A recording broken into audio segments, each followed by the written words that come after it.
Good afternoon, everyone. This is a meeting of the City Council's Transportation Committee. Today is Monday, August 14th.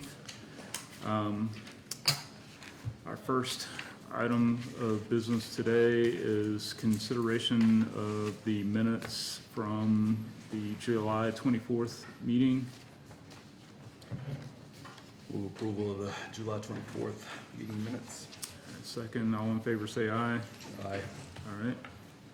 Okay, next up, we have three project resolutions for AlDOT, and Colin Alexander is going to be presenting. Good afternoon. My name is Colin Alexander. I serve as Senior Planner for the Birmingham Department of Transportation.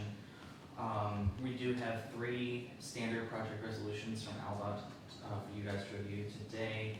First project, which includes not only a resolution but also a signal installation, maintenance, and operation agreement as well, is for a project to redesign the exit 130 off of I-20. The plan for this project is to close exit 130B and the ramp that goes off heading towards Eastlake at First Avenue North, combine that with exit 130A. So you'll come off to First Avenue North off of a single exit. There'll be a new traffic light at First Avenue North, which is what the signal agreement is for us to continue to maintain and operate. And then the exit only lane that is in the curve coming out of the split would be two-way traffic going on the I-20. So there would no longer be that exit only lane to take the ramp towards Eastlake. Yeah. Pretty familiar with this. AlDOT had proposed closing 130B and sought public input, and so I think this was a solution that folks said needed to happen if they were going to close 130B. Correct, and the signal is actually one of our recommendations as well. Originally, AlDOT had another version that did not include the signal, but we recommended the signal. So the project resolution, what does that entail? So this is just a standard project resolution. We actually passed 3 or 4 others earlier this year. It's part of AlDOT's process to secure federal funding. It's Okay. just to make sure that the local jurisdiction is on board.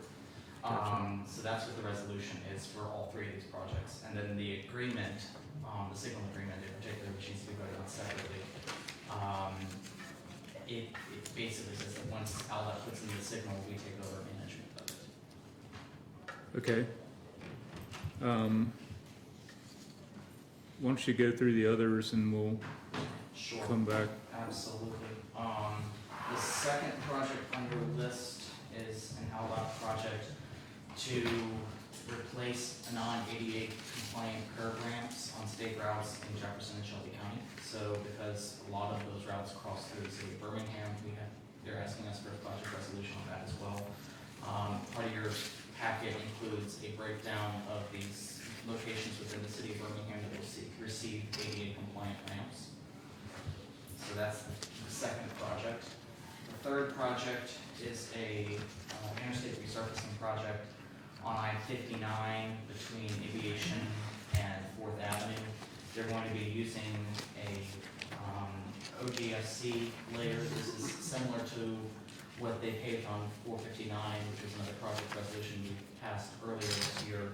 It's a type of asphalt surfacing that's a little more pervious that helps to reduce hydroplaning. Okay.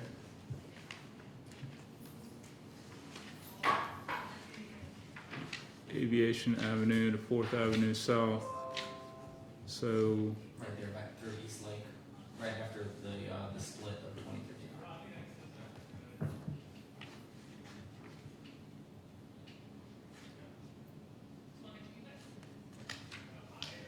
I'm trying to make, is that supposed to be 4th Avenue South?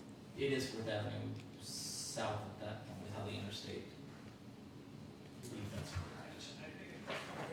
All of the airports on the north side. It is, but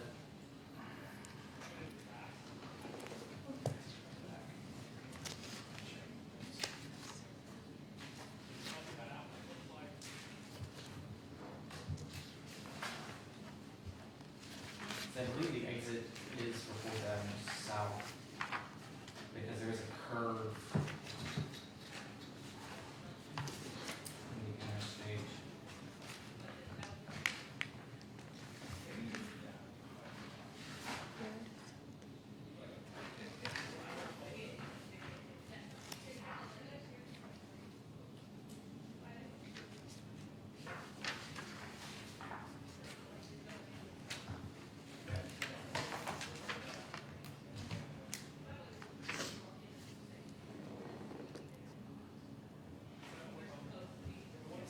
That is correct. So the interstate crosses over First Avenue North, just right next to East Lake. Mm-hmm. And so First Avenue North is now on the north side of the interstate before you get to the Fourth Avenue South. Okay.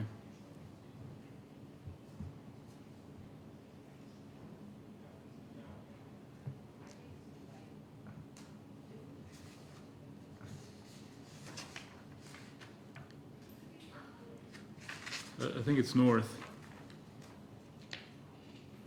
It's Fourth Avenue South in the Roebuck area. So where the name is switched over to Parkway East, Fourth Avenue South intersects with Parkway East.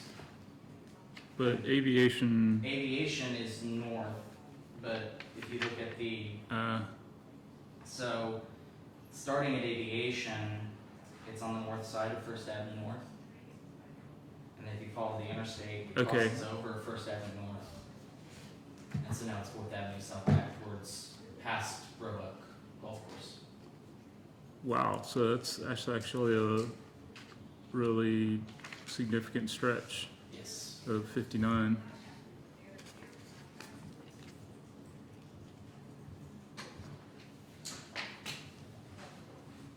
Is there, are they doing this in response to like traffic accidents that are, I couldn't tell you that. I just know that they've been doing this in a couple other interstates in the area. okay. All right, just curious. Okay, so you need, so the BDOT's recommendation is approval, right? And you need a vote on the resolutions and a separate vote on the signal installation for That's 130A. That's correct. Okay. Any additional questions? Just one, on the second two resolutions, are there any new responsibilities that the city's taken on that we don't already have responsibility for?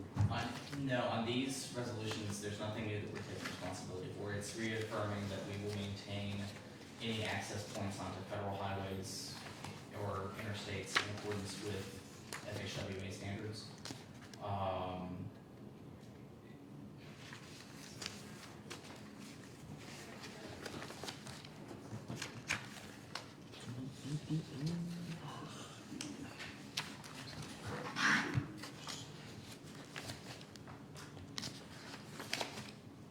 All right, move approval of the resolution for placement of non-compliant curb ramps on state routes and the placement of open grade friction core safety layer on I-59 from Aviation to Fourth Avenue South. Okay, second, and then I got a question. Do they have a list of the non-compliant curb ramps? Yes, that list was Yes. provided to It's- the committee I have it. and for the locations that are in the city limits of Birmingham. I got it for you. We went ahead and broke those out since the project is across the Jefferson and Shelby County. Okay, yeah, it somehow or another didn't make it into the packet. Okay. All right, so have a motion and a second. All in favor, say aye. Aye. Aye, that motion passes, and then we need to do, Move approval of the resolution to redesign or resolution support to redesign I-20 eastbound at exit 130 for stripe alterations for enclosure, ramp extension, and signal installation. all right, second.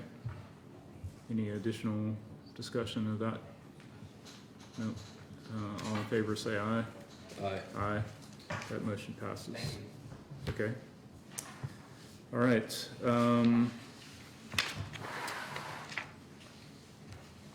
Next up, we have, actually want to talk about both of these at the same time. The Birmingham Regional Paratransit Consortium Class Tran Agreement and the Public Transportation Services Agreement with Birmingham Jefferson County Transit Authority, BJCTA, and the City of Birmingham. Chief Mitchell. Yes, sir. I actually yield back to you, but in response to the BJCC, I think that would be much more robust conversation. So if you had any questions about class training, we can go ahead. Yeah, so I did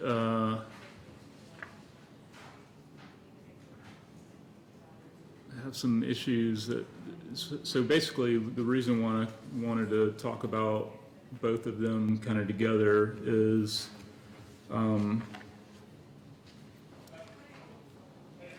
feel like the current agreements as they're structured currently really don't provide enough information in terms of the city's expectations.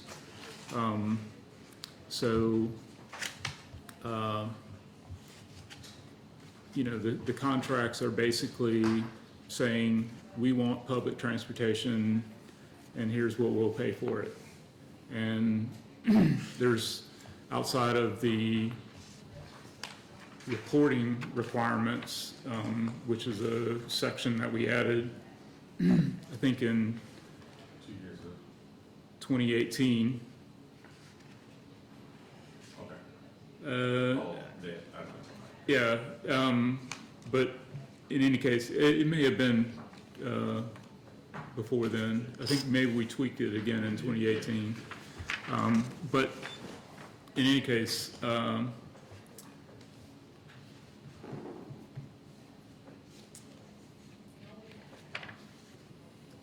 know the city is the BJCTA's biggest customer, probably the same with Class Tran. And, you know, looking at the big picture, our public transportation system for the region is less than ideal. A lot of that is not our fault. Because I mean it's kind of structured the way it is out of necessity in part. But anyway, it's a fragmented system, and I know a lot of folks would like to see, you know, us make some progress towards having a vision for the future that is a better design system, you know, and part of how we get there is giving some energy and thought towards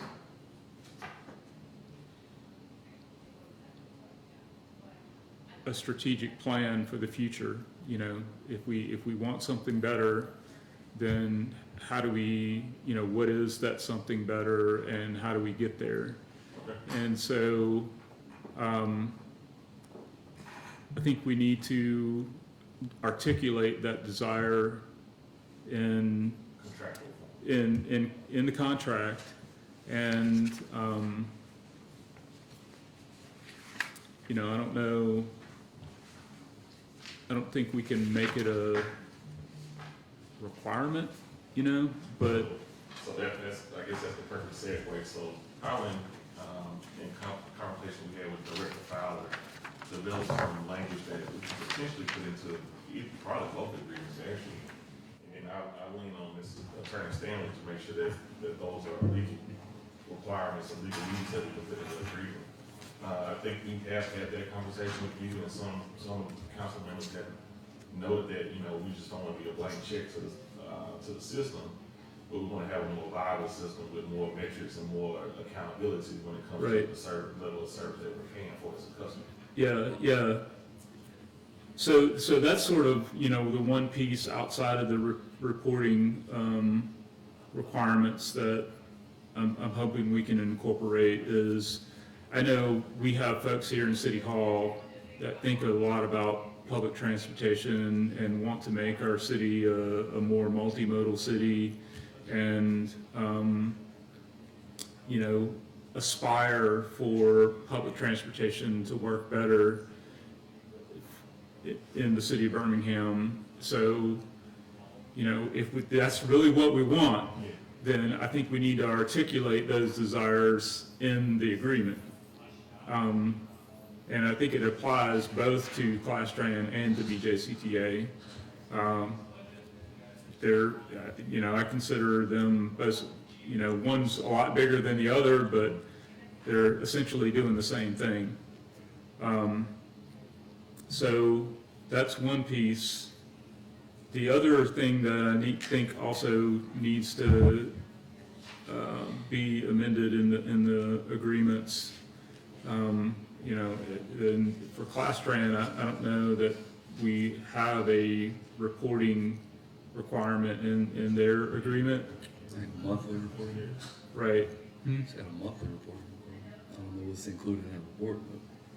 Well, for BJCTA, we have a monthly, but for Class-Tran, I think we still use the same contract that we had with Class-Tran for a long time. Ever Right. since we tried to pick up the funding that Right. we bought from the county. yeah. I mean, So again, yeah, they're both doing the same thing, you know, one's urban, the other's rural, but I think we hold them to the same standard. So,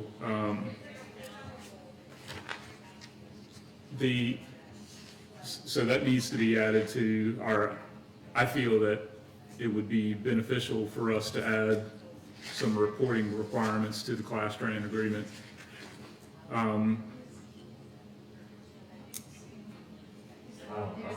because I don't have a copy of that agreement. I don't have it in front of me, but I'm the CFO. Yes, ma'am. And there is a reporting and annual. Yeah, there's this, report to, ridership report each month, 15th of every month, counted by boarding each individual rider. I know it's just right. But, you know, including not limited to number of buses, vehicles operating each day, on-time performance, goals and efforts to increase ridership, monthly ridership route, average weekday boardings, average Saturday and Sunday boardings, how boardings are originated, phone, computer, etc., nature of rider disability, general drop-off location, i.e. hospital, shopping center, school, university, restaurant, summary of oral complaints. So, does it say who this report's supposed to be submitted to? City. City, okay. Chance is hiding in the reports. I'll put that in the atmosphere.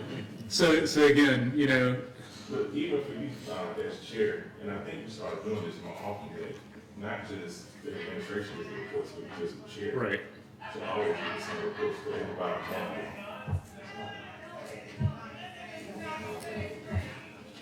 Good time. Yeah, we can make that. I think it'll be,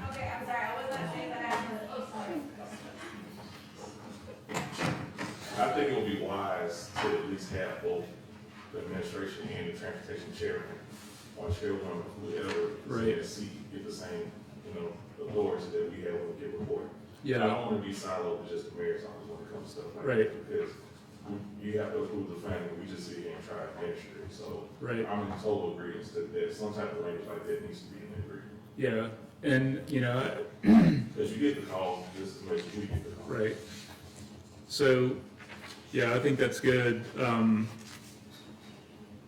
You know, I know that Class-Tran's capacity in terms of, you know, administration and stuff is different than BJCTA. So I don't know if the monthly interval would be too much, you know, but, Yeah, I would definitely give to, Well, in the past, we've done that annually, mhm, but we have this wonderful new software, which is the same software that BJCTA uses, called EcoLink, mhm, that we both paid an arm and a leg for. mhm, And there's amazing reporting available through that software. mhm. Okay, so, yeah, if it's not a big issue, you yeah, know, so we'll have to So come we to. send it to you? Yeah, I mean, we'll put it in the agreement going forward, but yes, the copy should reside within the mayor's office and for the chairman or the chairwoman. Okay, can you put that in the contract of who we should send that to? Because it's available, I mean, right, Yeah. there's some buttons, and it's the municipality report available through that software will tell you each city within the county. It'll say how many rides were for medical appointments, how many rides were to, it'll say nutrition, which is to senior centers. It's got about 10 different categories, so you can see which communities are using the service. And of course, we're far smaller than BJCTA, but we pick up and drop off in areas that they don't go to. mhm, So I think we fulfill a need within the community to service those people that desperately need transportation. Mhm. Medical appointments, for jobs, for nutrition, to the senior centers, to their noonday meal. yeah, absolutely, And we charge our riders a small fee, but it's curb to curb. It's for elderly, disabled, and rural people. So, these are people that have no other means of transportation. mhm. And, our community needs it. Sure, absolutely, and this is not, you know, my questions aren't about, you know, whether or not we should do this at all. It's absolutely, we should do this, but from, you know, our side of the agreement, again, you know, the contracts for a long time have been, the city says essentially in the agreement, we want public transportation and here's how much we'll give you for it. And there's not much meat at all, you know, other than that simple, you know, concept. So, all I'm saying is that we have folks in-house that think a lot about how much better our public transportation system could be. So all I'm challenging our folks to do is to put that on paper, to say, you know, we want better and we want, you know, these organizations, Class Train and BJCTA, to, you know, push the boundaries, help us get to this vision of a better system that we want. And I feel very strongly that we gotta do this on paper, because obviously, you know, not putting it on paper hasn't helped us, you know, really move the needle a whole lot. So, So, yeah, Mr. Chairman, I actually very much agree with what you're saying. And it's not to send you guys like a trans anybody. It's just the case that me and him has had about accountability and holding not just We'd be glad to. our transportation partners or our social service partners. It's seeing what happens with the money that we provide these services. So, The city of Birmingham receives about 45 or 48% of all of the rides that we do on a daily basis. mhm, And that's been true for many years. I've been there 14, and it's been true for a long time. And the difficulty that Class Castran has had to deal with these past few years is that the Regional Planning Commission has cut our 5310 urban grant by 2/3. Mhm. Where we used to be allocated $3 million for this community, we're now allocated $1 million. And when it's gone, it's gone. So if we run out of money, where's that gonna come from? And we've always, we do a campaign every summer as we go into the fall to raise funds within the communities so that they contribute to and have a little skin in the game too. And we do raise about $1 million between, and of course, Jefferson County and the city of Birmingham is the majority of that.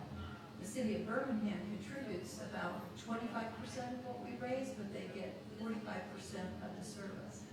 Mhm. So I've been beating that drum for years. Yeah.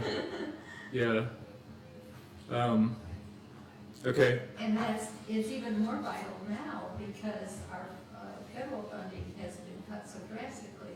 Pre-pandemic, we were doing 650, 700 rides a day. Now we're down to 300. No, Okay. and I think some people just stopped going to senior centers. They stopped going to, places that they didn't find necessary. But, most, I get little notes in the mail with their, with their checks for their rides all the time, thanking us for what we do. Needed. It's really needed. okay. And you guys operate Monday through Friday. Monday through Friday, so that's something that I noticed. I think the agreement currently has the service operating every day except on holidays, so that needs to be corrected. Well, we do operate on holidays for dialysis patients only. And then it's only, I think it's Thanksgiving Day and Christmas Day, but we don't operate at all. But, if it's So you guys Memorial Day are- Monday and people have to go to dialysis, that's life or death. We take Right. them. But you aren't doing dialysis patients on the weekend? No. Yeah, okay, People who are on dialysis go Monday, Wednesday, Friday, right, or Tuesday, Thursday, Saturday, so their Saturdays are usually covered by family members. yeah. Okay, We're not opposed to working on weekends, but, we get to.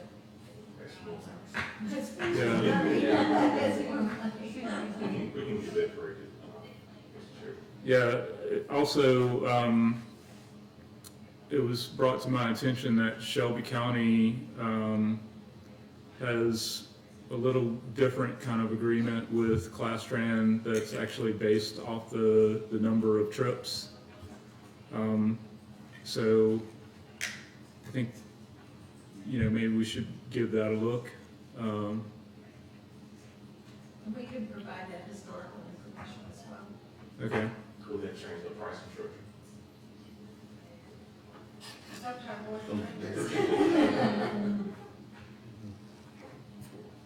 We're trying to get them to raise the per ride, so that the rider contributes just a little bit more. It's right now $4 each way, which is a bargain if you've been on Uber or something. yeah, But the board of directors is not in favor of raising the rate. People need us, and, it's, so many of them are from, communities that can't afford it.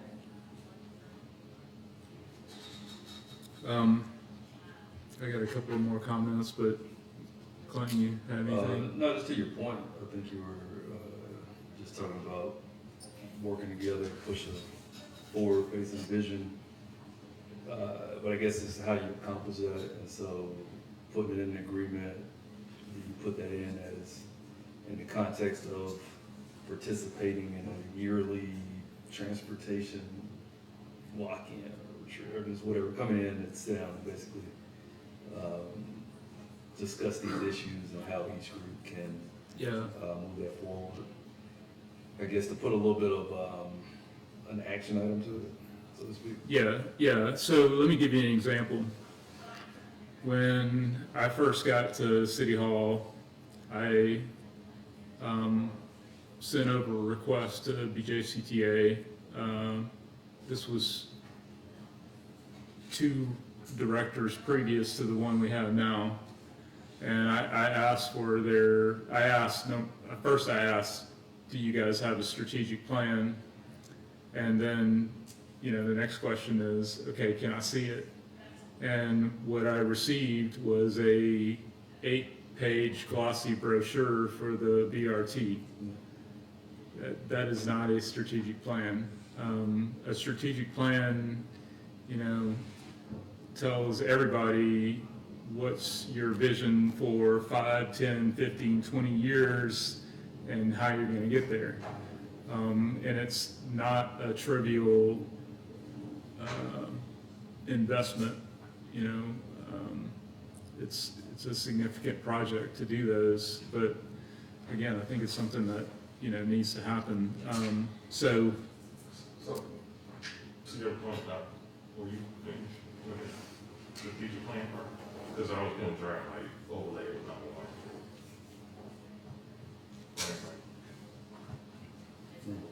1. This one. But context, yeah, because instead of just saying strategic plan, I mean, we have to be careful with our words that we want people we want, so we have to say words like long range. Right. Plan. And I'm being kind of vague Yeah. because I don't know exactly how to articulate this, That's for Jim to figure out. I think we're trying to bounce our ideas so we can see Right. what can we say. Yeah. Does that matter if it's long-term, strategic, Long long-term? term would help. I mean, this to me has examples of what might be a strategic plan. I mean, my first suggestion was to say would include but not be limited to, and that's assuming they're gonna make those changes. But there are other things that probably should be in it. I don't know if I can articulate what those would be. Yeah. It might be something to ask the transit authority. Right. Yeah, and obviously it's an agreement between 2 entities, so, they have to be cool with whatever language we put in there, right? In theory. In theory, yes. Yes. I know that we're the number 1 funder of BJ's Right. at this point, so we should be able to get what we Yeah. require. So beyond, that, with regard to the reporting, I would like to see some increased level of detail in the reports that they're providing. 2 things specifically. They are not reporting their cancellations of trips currently. And, I feel like most of those generally fall into the category of other details about those cancellations, why they're occurring, when they're occurring. And the other big thing that I would like to see added to the information that they're reporting is other details that tell us about rider behavior. So they're giving us sort of really big picture numbers right now that Behavior is more demographics of just who's riding. no, it's more about how they're riding. Like what they're giving us right now is monthly numbers for a route, Right. and that doesn't tell us, it isn't granular at all. It doesn't tell us that, things like on this route, most of the riders are morning and evening commute, or they don't tell us, anything about,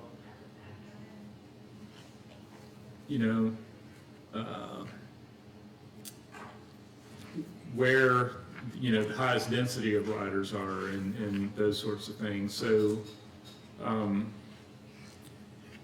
again, I don't know, just right off the top of my head, exactly how to articulate that, but the report that they're providing to us currently is good information, but it doesn't really tell us a lot about what riders are doing. So, can I just ask, since y'all kind of have the same reporting system, does it drill down deeper into what the chairman is asking for? Well, I'm not sure. I mean, I know, for instance, if you picked out City of Hoover, and it would tell you, like, in a month time, or daily if necessary, but monthly usually is what we do, a municipality report, or it would say we had, X amount of rides, and so many of them were for dialysis, so many of them went to a senior center, these went to shopping, these went for medical appointments, and there's about 8 or 10 categories for that. Cancellations, I do know, are usually because the person got sick, found another ride, or something like that. We rarely don't take them on our end. I mean, Right. it happens, if you've got a driver that got sick or had a family emergency and all of a sudden can't take that route. But recently we had something happen and the driver had to go home. And the route she was on, she was supposed to pick up her seniors at a senior center at about 1:30 is when they usually travel home. And that 1 o'clock is our busiest time of the day. And the center manager put those people in her car and come home for us, which was really nice. Yeah, That rarely happens. right. Rarely. I mean, if I was the center manager, I don't want that responsibility or Yeah. liability. But these people got to go home. No, my comments about the cancellations really come more from the BJCTA side, because pretty much every day they have multiple cancellations. And that's, We're only talking about their paratransit, right? no, this is, Oh, This is more like okay. yeah. Yeah, see, we only do paratransit. Right, We yeah. do everything. and I know, I'm kind of lumping both organizations together, but just only because, you guys both do public transportation. So, to be honest, we've kind of held BJCTA to a higher standard. I mean, if you compare the two contracts, they're not the same. But if I'm gonna hold BJCTA to a standard, I think, we should treat Class Tran the same way, with some minor exceptions maybe, but, so, in any case, so what I'm suggesting, what I would move to do is to delay these agreements for 2 weeks. I think that would be wise for VDOT team, and I can be involved also, Ms. Michelle Emmett, to try and get the leadership over the BJCCA and give them the thoughts that we had today to see what can be ironed out or included into the next agreement for review, Mm-hmm. and including the Class Tran. I don't think that theirs will be as robust as the BJCCA, but Right. I know where we can see the common ground with both of them. Yeah. Okay. Sound reasonable? Our executive director, who unfortunately couldn't be here, she had another meeting and sent me. Mhm. But she's been in several meetings with Charlotte Shaw, the director of BJCTA. And, we do cross paths all the time. So we both are on the same page in terms of improving transportation for the city of Birmingham and Jefferson County, and the only other place we work is Shelby County. Mm-hmm.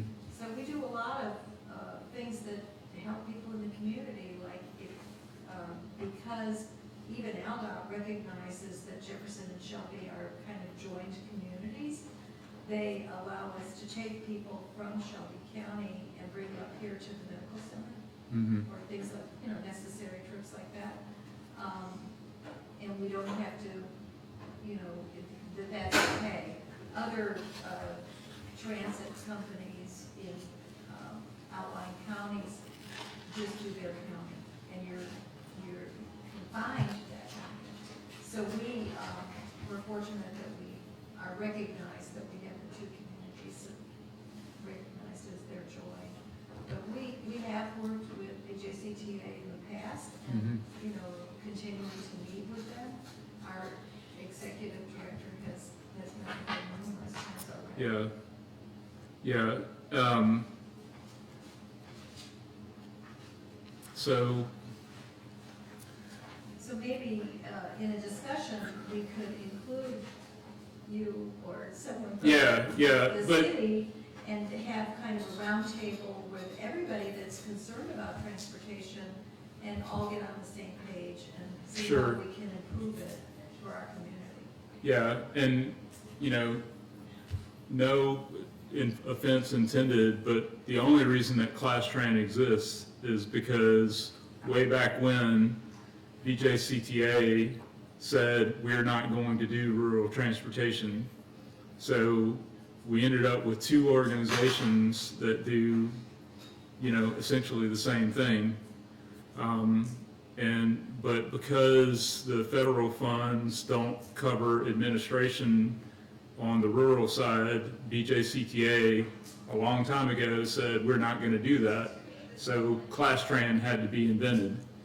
Well, it was also invented because there were a lot of social service agencies, and they all had their own buses.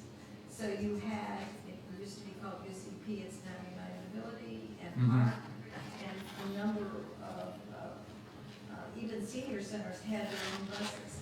But it wasn't coordinated at all, and they came together in 1996, I think it was, to coordinate that, and that's how Class Tran actually was formed. So in any case, I think there's some improvements that can be made to the agreements. You okay? Yeah, because I want to make sure I got, because you said something about maybe like a town hall or some type of. No. I was just talking more so the transportation entities involved in that.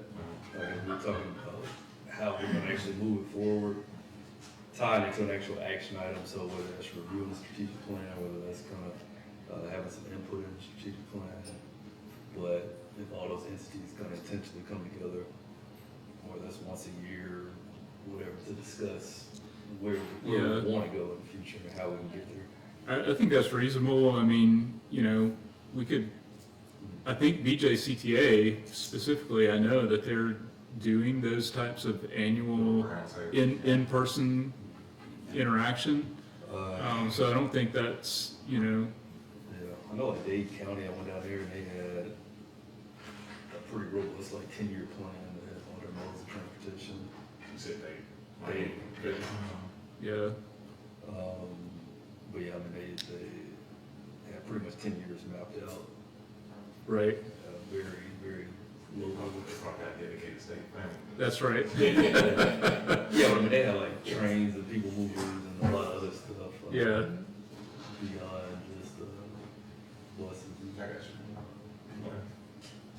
So, okay, so I made a motion for 2-week delay on both of these. Second.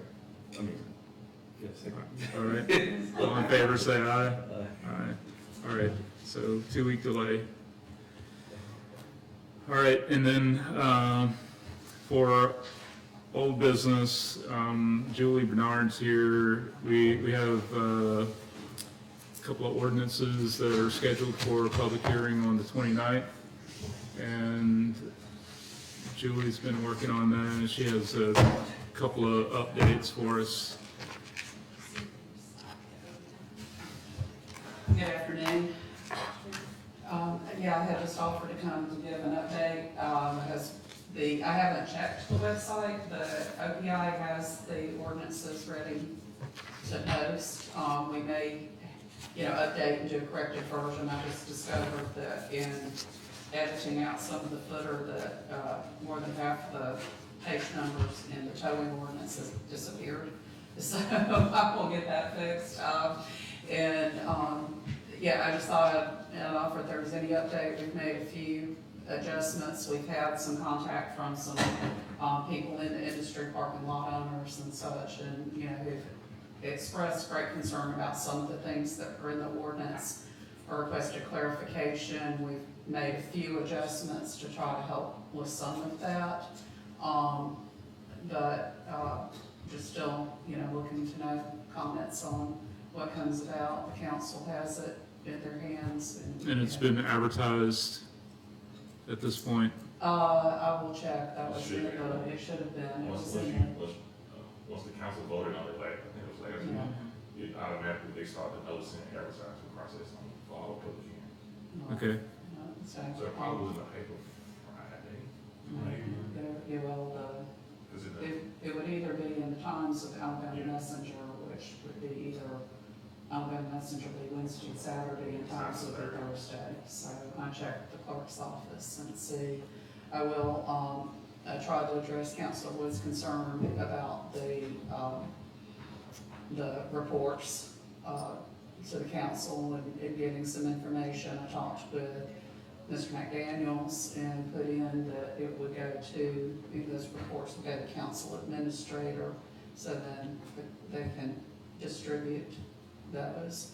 And the section, we took out the section that had been, previously there and just kind of moved that provision that there would be to the provision, it's in section 43 now, that required the towing companies to report, the towing companies to report to the chief of police, and we added in something to get at least a summary of complaints that have, reports that have come in over that period.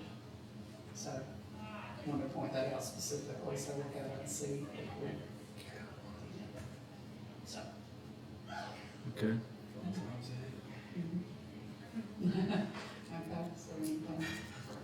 So, I'm expecting some robust conversation at the public hearing. I'm sure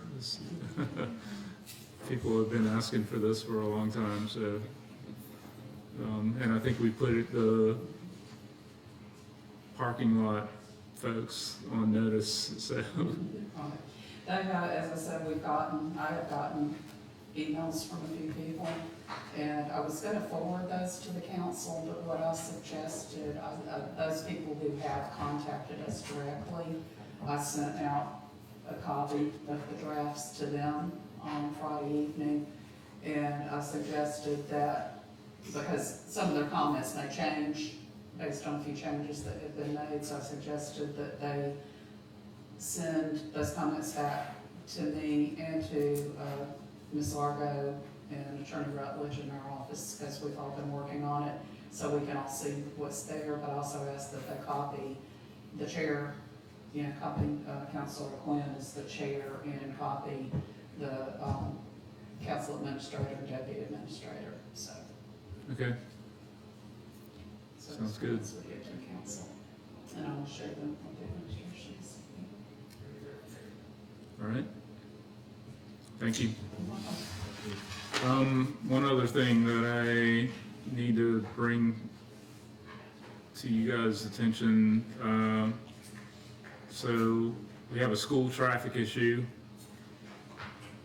Today we received a call from President of Barrett Elementary School PTO reporting that there are issues with the designated one-way street in front of the school during drop-off and pickup. Drivers are driving in both directions. That is a two-way street. It's not a one-way.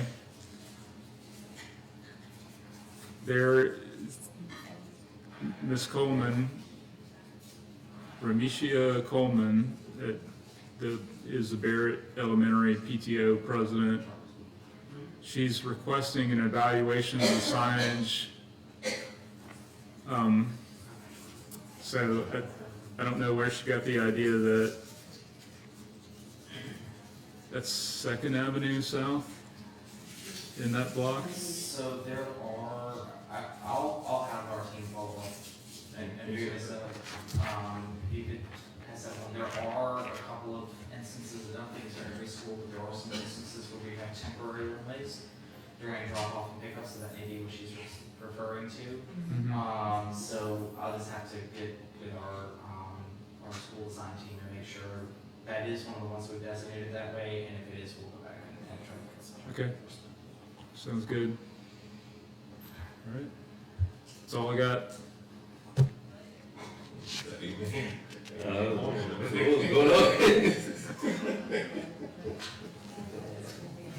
All right, motion to adjourn.